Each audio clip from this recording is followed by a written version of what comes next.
Hi Anil Nair here. ఒక concept discuss చేస్తున్నాను. X square minus 5x plus 6 less than 0 ఉందనుకోండి. X ఏ వాల్యూలు satisfy చేస్తుందో చూద్దాం. దీన్ని మనము సింప్లిఫై చేస్తే X minus 2 into X minus 3 less than 0 అయింది. ఏ ఎక్స్ వాల్యూలు సాటిస్ఫై చెయ్యాలి అని అంటే డీకార్టే రూల్స్ యూజ్ చేస్తే చాలు.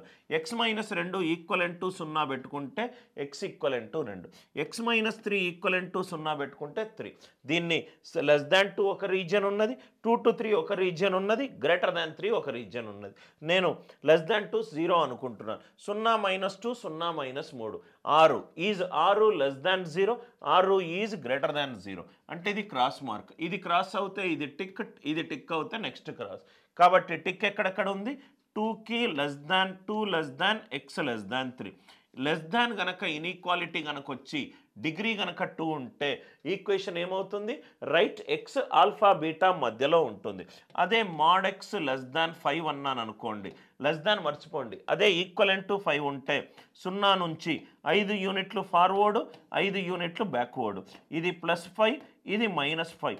లెస్ దాన్ ఉంది కాబట్టి రైట్ ఈ రెండిటి మధ్యలో ఉంటుంది. -5 less than x less than 5 అంటే మాడ్ ఎక్స్ లెస్ దాన్ కే ఉందనుకోండి, -k నుంచి k వరకు రైట్ ఎక్స్ వాల్యూలు తీసుకుంటుంది. ఈ కాన్సెప్ట్ అర్థమైంది కదా సార్? ఈ కాన్సెప్ట్ అర్థమవుతే లైక్ చేయండి, షేర్ చేయండి, అనిల్ నాయర్ క్లాసెస్ ఛానల్ని సబ్స్క్రైబ్ చేసుకోండి. డిస్క్రిప్షన్లో ఏఎన్సీ యాప్ లింక్ ఉంది, డౌన్లోడ్ చేసుకోండి.